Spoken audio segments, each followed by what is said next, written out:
यानंतर नगरमधून एक ब्रेकिंग न्यूज येते। पोलिसांच्या भूमिकेवर निलेश लंकेंनी नाराजी व्यक्त केली आहे। पोलीस आमच्या कार्यकर्त्यांवर दबाव टाकतायत, आमच्या कार्यकर्त्यांना धमकावलं जातं असा आरोप निलेश लंके यांनी केला। शेवगाव इथं असताना भाषणाच्या सुरुवातीलाच निलेश लंके यांनी पोलिसांचा चांगला समाचार घेतलाय। हो डिपार्टमेंट बाजूला व्हा, बाजूला आमच्या लोकांना पाहू द्या। निवडणूक लागल्यापासून किती पोलीस प्रशासनाने आम्हाला त्रास दिलाय या आमच्याकडे सगळी नोंद आहे। आम्ही एखाद्या कार्यकर्त्याच्या हॉटेलवर बसलो तरी दुसऱ्या दिवशी रेड करता। आमच्या बरोबर कार्यकर्ता फिरला तर त्याला धमकावण्याचा प्रयत्न केला जातो। निलेश लंकेंच्या मागे फिरलं तर बघा गुन्हे दाखल करू, खोटे नाटे सगळा हिसाब करू 13 तारखेनंतर। आपण बघतोय पोलिसांकडून आमच्या कार्यकर्त्यांवर दबाव असल्याचा आरोप निलेश लंके यांनी केला। आमच्या कार्यकर्त्यांना धमकावलं जातंय असंही निलेश लंके म्हणाले। निलेश लंके यांनी पोलीस खात्याबाबत नाराजी व्यक्त केलेली आहे। आमच्या कार्यकर्त्यांना धमकावलं जातंय, खोटे नाटे गुन्हे दाखल करू, तुम्हाला अडकवू, निलेश लंके बरोबर फिरू नका अशा प्रकारचा दबाव कार्यकर्त्यांवर असल्याचं निलेश लंके यांनी भर सभेमध्ये म्हटलेलं आहे। आपण बघतोय नगरमधली एक महत्त्वाची बातमी। पोलिसांच्या भूमिकेवर निलेश लंके यांनी नाराजी व्यक्त केली आहे। पोलीस आमच्या कार्यकर्त्यांवर दबाव टाकतायत, आमच्या कार्यकर्त्यांना धमकावलं जातंय असा आरोप निलेश लंके यांनी केला।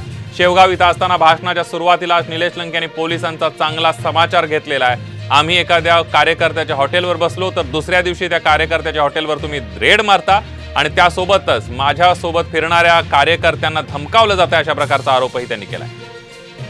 पोलीस डिपार्टमेंटचा वापर केला जातो, महसूल डिपार्टमेंटचा वापर केला जातो, जिल्हा परिषदचा वापर केला जातो।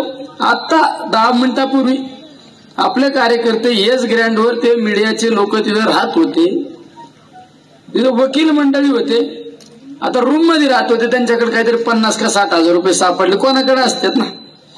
लगेच पोलीस यंत्रणेने आपले कार्यकर्ते 6 वाजल्यापासून जेलमध्ये आत नेऊन बसवलेत। काय हे डिपार्टमेंटचं कोणी असेल त्या पीआयला निरोप द्या म्हणा, तुमचा बाप येतोय 10 मिनिटात तिथे। म्हणजे पोलीस डिपार्टमेंटचा वापर केला जातो, महसूल डिपार्टमेंटचा वापर केला जातो, जिल्हा परिषदचा वापर केला जातो।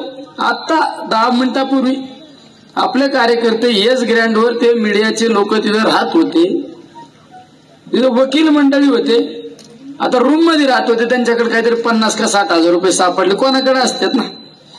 लगेच पोलीस यंत्रणेने आपले कार्यकर्ते 6 वाजल्यापासून जेलमध्ये आत नेऊन बसवलेत। काय हे डिपार्टमेंटचं कोणी असेल त्या पीआयला निरोप द्या म्हणा, तुमचा बाप येतोय 10 मिनिटात तिथे। म्हणजे इतक्या चुकीच्या पद्धतीने वापर केला जातो। एखादा शिक्षक आपल्या बाजूने बोलला का त्याला निलंबित केलं जातं।